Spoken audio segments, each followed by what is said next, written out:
Okay, so Randy, the other thing is I don't just come up with some wild idea in the middle of the night and then do a video. What I'm doing is, as someone will call me and they'll ask me a question, and I have never dealt with that subject. I know the subject, but I've never thought about it or tried to teach it or even understand it. Teaching, of course, is first of all understanding it yourself and then being able to present it in such a way that the student understands it. So Randy, let's take a different approach here. You were talking about the 6 white horses lick. Now I'm going to talk about the way a chord is laid out. Okay. Now, when you're playing, there's a root note, which is the note that names the chord. So if I'm playing a G chord,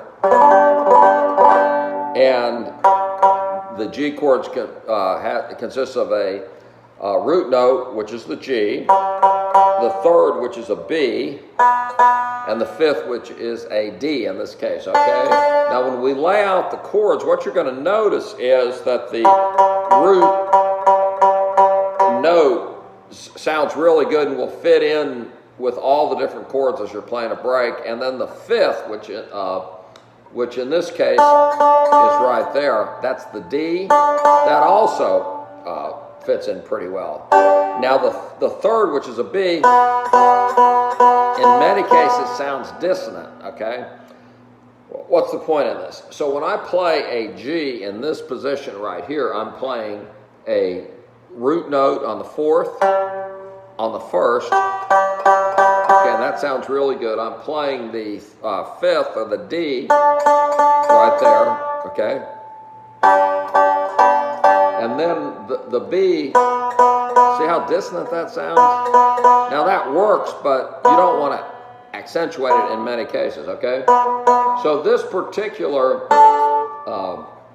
chord progression has, if you include the fifth string, has 3 G's in it and only 1 B. So when we're playing backup, like say in D, that's a really full sounding, nice chord because of the 3 root notes. Or in this case, let's go back to G, the 3 G's, okay? Now, if you don't play the fifth string, you still have 2 of the root notes or G's. Now, we go up to this second position here, which I call it's the D position at the 2nd fret moved up to the 7th fret, okay? Now, if we analyze this, we see that there's a B on the first string, kind of dissonant. Then we have the G on the 2nd. Then we have a D on the 3rd. And then we have a B on the 4th.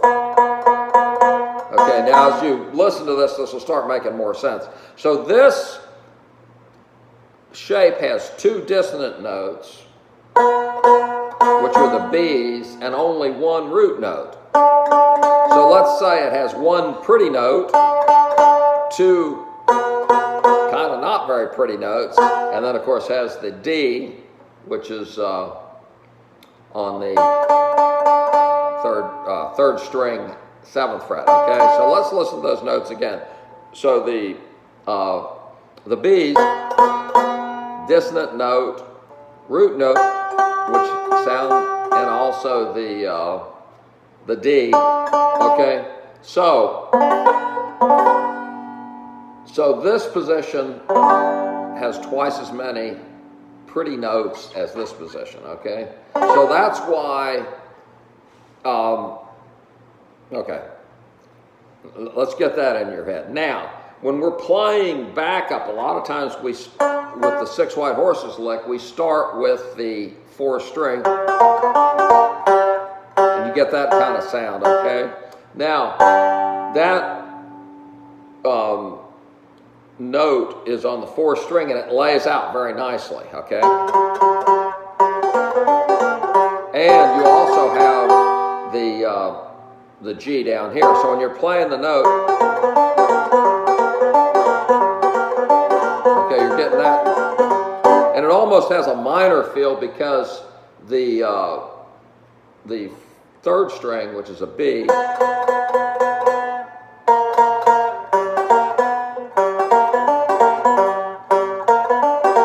okay, and part of that is a passing tone where you're playing the B flat.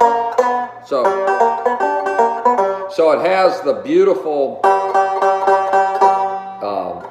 root notes, or G's, the two G's on the first and fourth string, and it also has the B flat and the B, which are kind of dissonant, so it gives it a very interesting sound. Okay? Now, if you're trying to use this position and do a lot of root notes, you're kind of...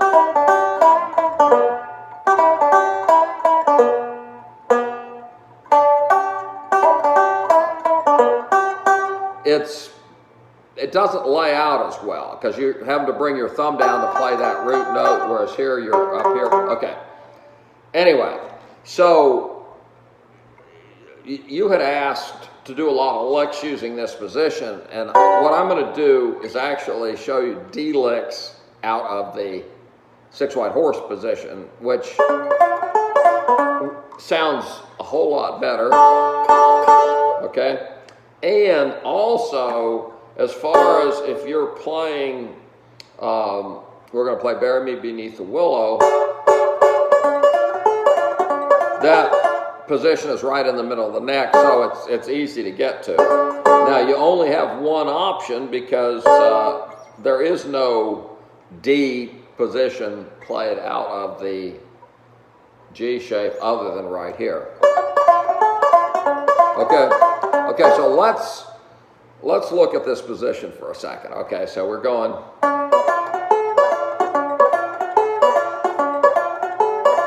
Okay, that's the D. Now, you can do, I'll show you one lick out of this. So,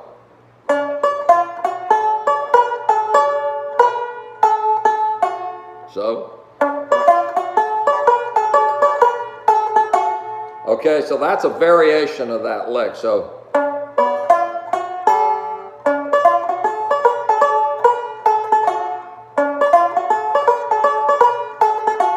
okay.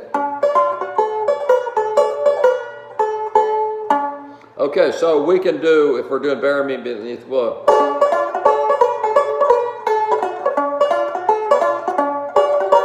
And then the next one is, and you flatten your finger. So you play, then you play. And then you flatten your middle and end and ring finger.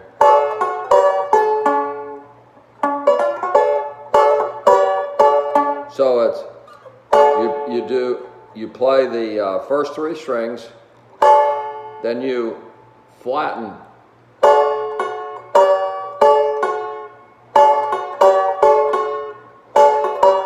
Okay, so I can show these in more detail. So the three licks are 6-white horse.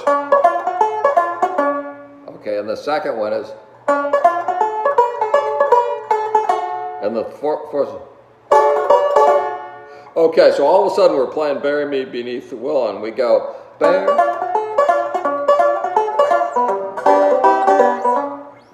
okay, let's do it again. 1, 2, 3.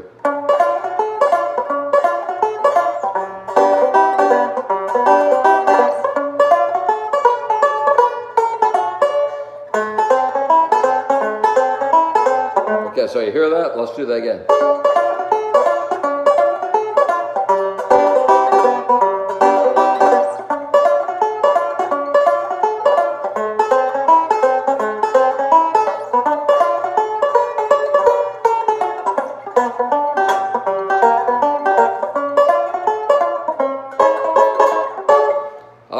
So that's one thing. The second thing is to do and we call that in the mood lick. So the In the Mood lick and the Six White Horses lick kind of go together. So in the Mood lick is we play the third string, and then we're going to do a forward roll, but starting on the first string. Let's do that again. Third string, then we go 1, 2, 3. So let's do it again. Okay, so 1, 2, third string, and then a roll. 1, 2, 3, 4, 5, 6, 7, 8, 9, 10, 11, 12, 13. You do 13 notes. So 1, 2, 3, 4, 5, 6, 7, 8, 9, 10, 11, 12, 13, 14, 15. Okay, so let's do that. So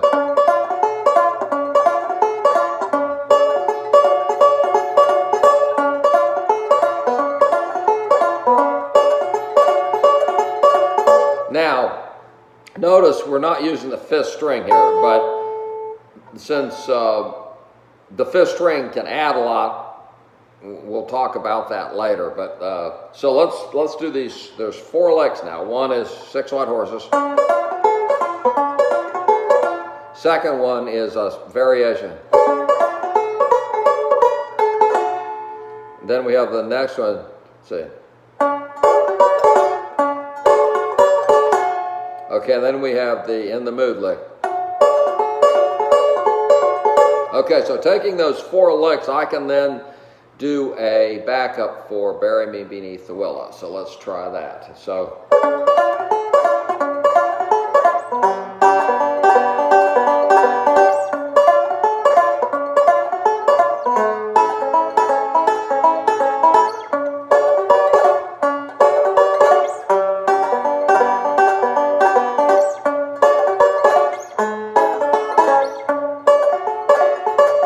again,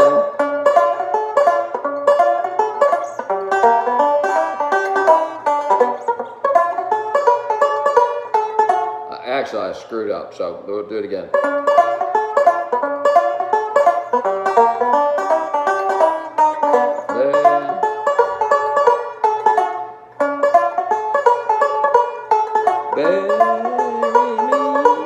Okay.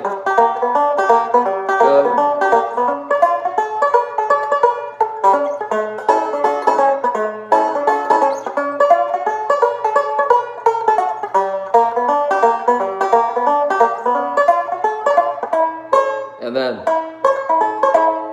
And I did the same roll where I go to this position here, and I go.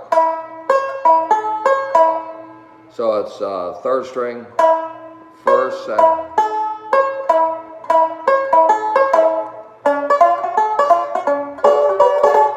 Okay, so anyway, that's that. So I'm going to do another video using those 3 licks.